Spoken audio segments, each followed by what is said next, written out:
Hey buddy, it's Peter and this is our first outdoor video of 2023. It's good to be back outside. This is the 2023 Honda HR-V. Now we did a video on the Honda CR-V, which of course has been redesigned for 2023, but this vehicle has always been the CR-V alternative, and I think it still fits that that position in the market, but it is different than the CR-V. This one has been updated before the CR-V, but really they're very much in line. The dash is similar, even across the overall dash is very similar, and the features are kind of similar. A lot of people, when the CR-V first came out decades ago, bought it because it was a small, compact, easy to drive, easy to park, efficient, all-wheel drive vehicle that fit their family, and the HR-V really does that. The previous HR-V had a massive trunk, but it had a little bit less headroom, and we're going to show you in this one it's got a little bit better headroom, a little bit better space. It is a little bit more car-like. We're aiming for efficiency here.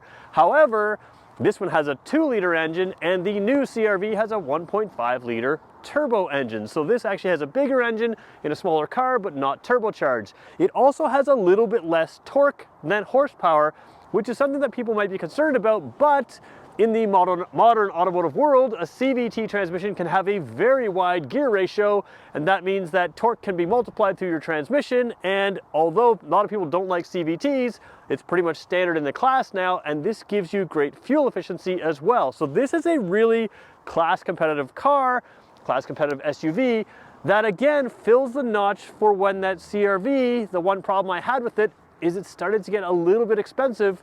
This fits in there. So let's talk about this car in detail. I have the LX model today, and we're going to talk about some of the features it has, of course some of the features it doesn't have, and we're going to talk about how it competes in filling that notch of what the CR-V always was to many people.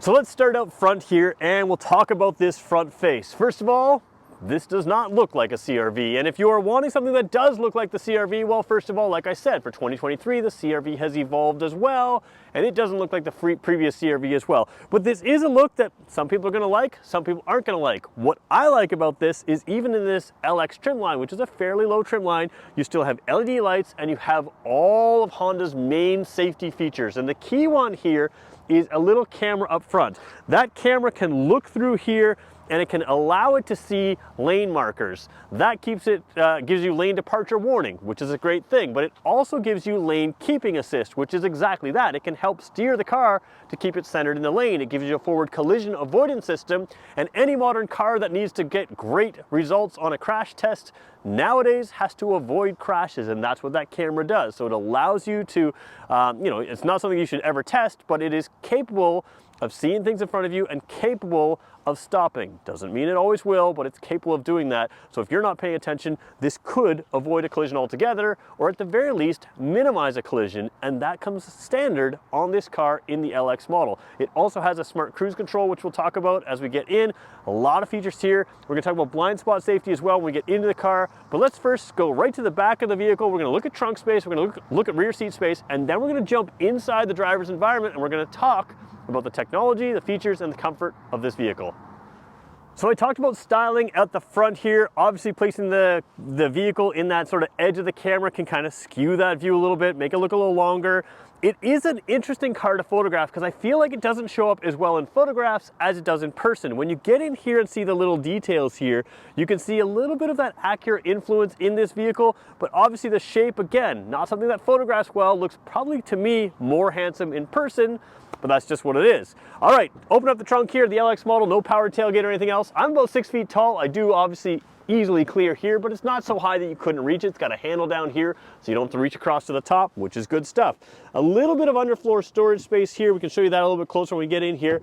The HR-V has always been known for great trunk space for a compact vehicle, and it still maintains that. You can put the seats down here, fold them down, and you've got a really long floor. But let's get a little closer now and look at what we see in here.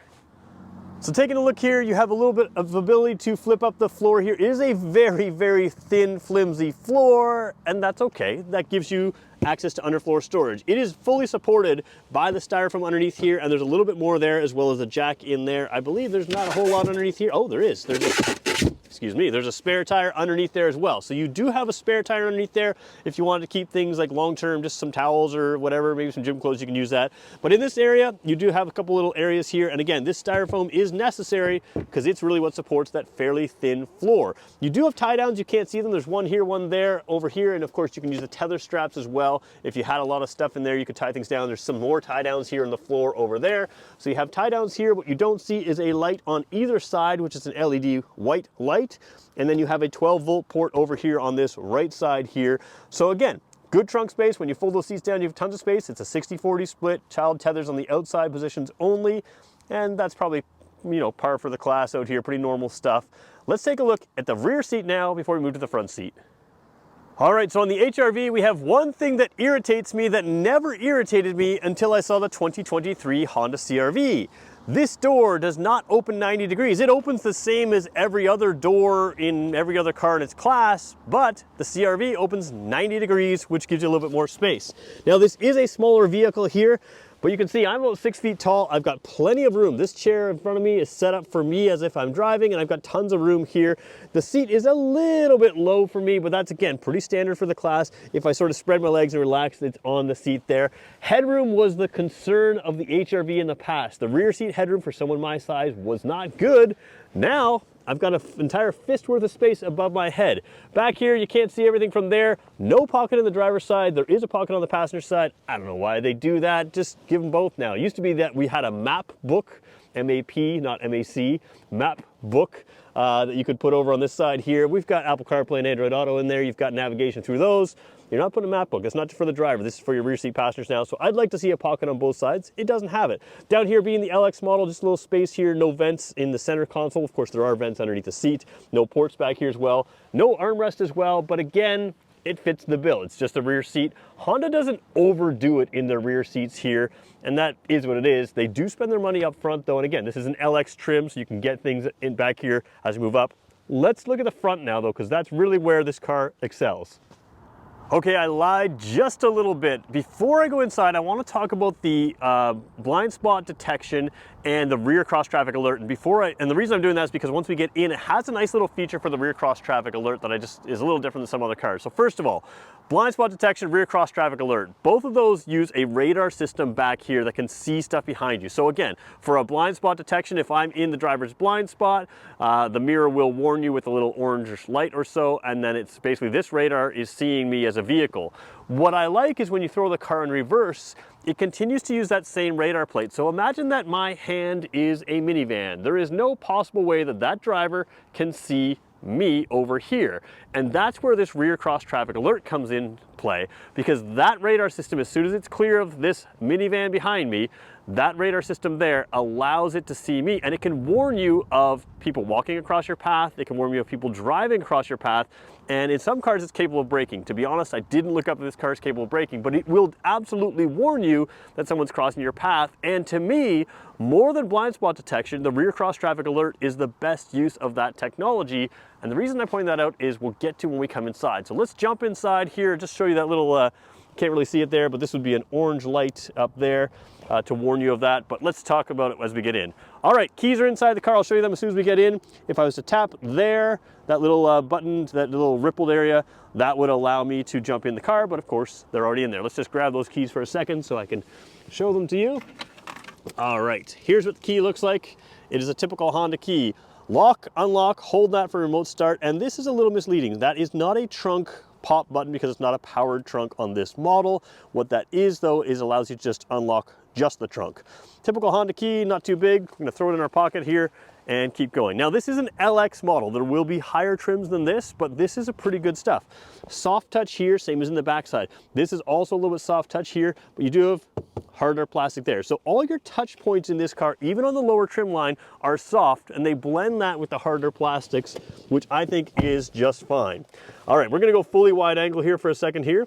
You can see there in the dash, it looks like it's a full screen in this light. Well, let's just turn the car on. Actually, we'll fully start it up right now.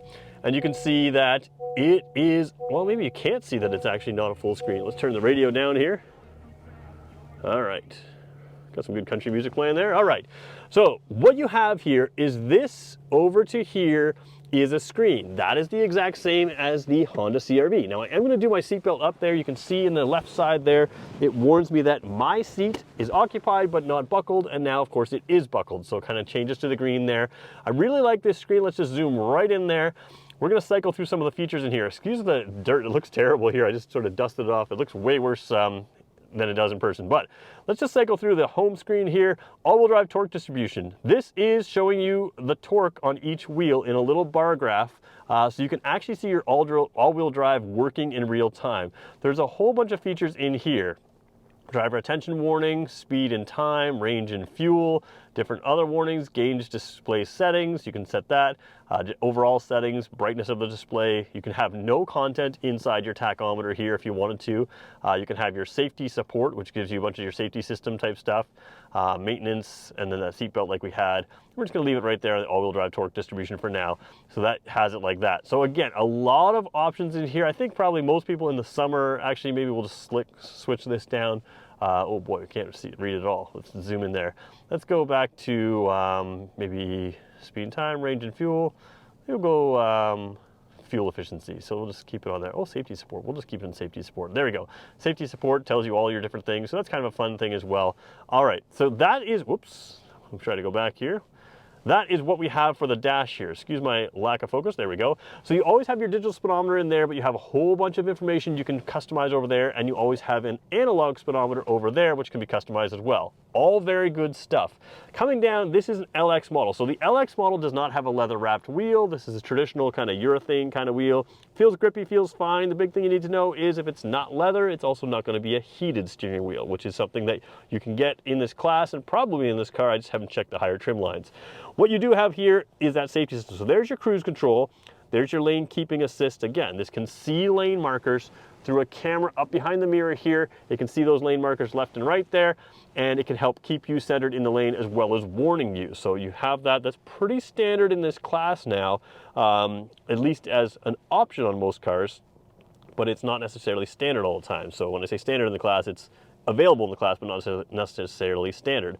This is part of your cruise control. This allows you to have that adaptive cruise control. What that means is when you put this car in cruise control, you can set it to follow a car in front, or at least be aware of a car in front. So as you approach a car, let's say you're going 110 kilometers an hour and somebody else is going 100, you will pull it up, the car will slow down and keep a set distance.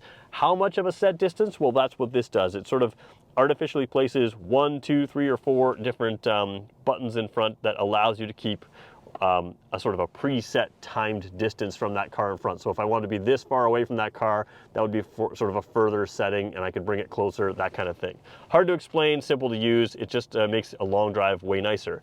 Stepping over here, let's take a look. Let's go fully wide angle again. This is Honda CR-V stuff right here. The 2023 Honda CR-V went with the exact same design detail here. Now, I mentioned that in the Honda, it's just a design detail. On something like the Hyundai Tucson, this is actually venting. You can set it up for a diffuse type setting and actually bring venting through there. But your vents are standard vents that are right here and right there, and they're hidden in there. And it looks fine, it looks clean. Over here, AM/FM stereo system. You have a lot of things in here system-wise, but oh, it looks like it's flickering on camera. Let's see if we can, no, it doesn't flick in real life.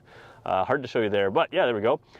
If we set this car in reverse, we'll show you that in 1 second. Before I get there, I want to let you know Android Auto and Apple CarPlay are in here, so you can get all your navigation through Google Maps, Apple Maps, that kind of thing. Works well. Throw it in reverse, and this is why I wanted to show you the rear cross traffic alert. First of all, you have 3 camera views, so it's just a software edit. Again, the reason it's flickering is the interaction between the screen and the camera, so don't worry too much about that. It doesn't flicker in real life. There is a fully crazy wide angle view, which is right here. So if you want to go really wide angle and see everything, that gives you that. This is more of a standard view of the backup camera, and this is a look straight down right behind your bumper, like literally straight down. There's your bumper looking down. So this is kind of standard view, but you have options here, which I appreciate.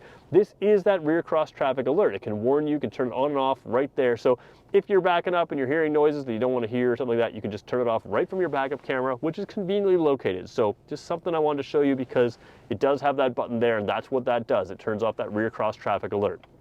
To put the car back in park and come down here, this is not a dual zone climate control car. You can get that in the CRV. This is, however, a single zone automatic climate control. So I set the temperature for 22.5, and whether I need heat or air conditioning, it's going to take care of that for me, which is kind of nice. You do have your heated seats, driver and passenger, 3 levels of rump roasters, as I like to call them, both passenger and driver side, and well located for both those people to be able to use them.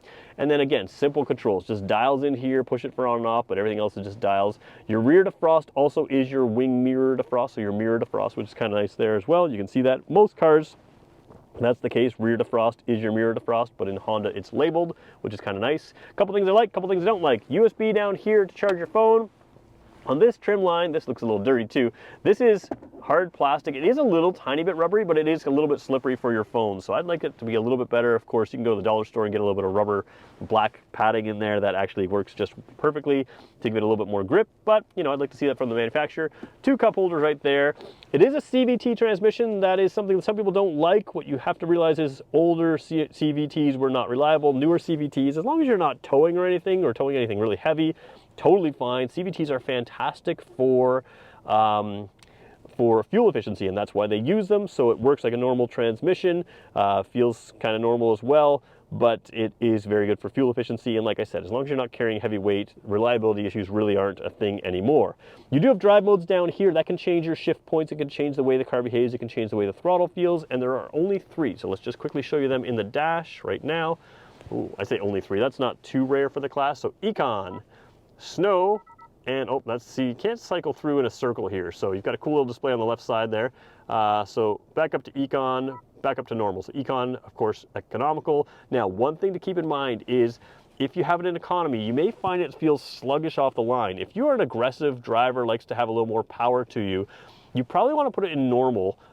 Because economy, basically what it does is if you're driving economically anyways, it sets the car up to work with you. If you're not an economical driver and you kind of get heavier on the throttle, then what's going to happen is it'll feel sluggish and it'll work against you. So economy doesn't automatically give you better fuel efficiency. It does work well though, if you drive economically anyways, to squeak out a little bit more fuel efficiency. So that all started because we were down here at this switch down here. You also have hill descent control, kind of silly, nobody really needs it. It's more of an off-road thing. You have electronic parking brake, and then you have this little space underneath here, which I'm trying to show you. I'm on the wrong camera angle. There's a USB port right there and a space down here for the seat. This is all soft padded stuff. I don't know if you can see that, but it's nice soft padded. So this feels quite nice, but you have a second spot to charge a second phone or connect it to CarPlay or that kind of thing. So again, underneath here, you have that space, so both your passenger and your driver can set relatively large phones down, which, let's face it, we all have large phones now, and both you can be charging and using them that way. So that's kind of nice to have up here. Very good overall dash. And again, we'll kind of give you the whole view here as we can see it there. Good visibility in here. Again, a little bit more car-like in feel. You definitely feel like you're sitting lower like a car, not high up, but I mean, you're higher than a traditional car would be. So you still have a commanding view, good visibility overall. Let's jump out of the car for a second and we'll finish up. So the Honda HR-V has been redesigned, I think in 2022. The Honda CR-V has been redesigned in 2023. And which one's best for you? Where does this fit and who's the buyer for this car? Well, first of all, if you are looking for a Honda CR-V that's the same price as your CR-V that you bought maybe a dozen years ago or 10 years ago or something like that, you won't find that. The CR-V has moved up market, up in price, along with a whole lot of other cars. The HR-V might fit your price point, and it's probably similar size to a CR-V that you've had in the past because the CR-V has also grown in generations. So this might fit your CR-V needs in the HR-V. Like I said before, rear seat headroom wasn't good enough for me. Now it is. Overall drive of this car, excellent. Safety features, excellent. Even in this LX trim, you're getting a lot of an upgrade over a top level trim. Now this one doesn't have leather seats, although I will say the seats are very adjustable and very comfortable. It doesn't have the leather wrap steering wheel, but again, heated seats are standard, so you may find that you blend that economy with that feel of a higher level CR-V in the past in this lower level HR-V. Certainly from a safety perspective, you're getting things here you wouldn't have had before. If your idea of a CR-V is an all-wheel drive, small compact crossover that's easy to drive, easy to park, gets good fuel efficiency, this is going to fit the bill. I just locked the doors by touching that. That's how that works. But if you need something that is state-of-the-art, a little bit larger, again, that's where the CR-V fits in. I feel like they may not have nailed the styling on this, but they probably nailed the idea of a previous CRV customer filling the need of what their CRV was in this HRV. Very good vehicle, very comfortable. This particular one doesn't have roof racks, so maybe a little less versatile. Of course, you can always add roof racks from the aftermarket. Again, sunroofs, those kinds of things, those are all available on higher trim levels. But the reality is, this is what the CRV used to be. The problem is there's a whole lot of cars in this class, and that's the benefit of filming here at Jim Gilbert's Wheels and Deals. You can see it behind me. I don't know if it's on your screen right now. Canada's huggable car dealer. If you don't love car dealers, and most people don't, Canada's huggable car dealer here at Jim Gilbert's, they give me complete access to their entire vehicle lineup. And if you have questions about this vehicle, I can talk about this vehicle again because I have complete access to their entire vehicle line, but I can also compare this to everything else in its class that's sitting right here on the lot. It's one of the big benefits I love about working here at Jim Gilbert's Wheels and Deals. I'm looking over there because our snow pile is avalanching on me, but we're good.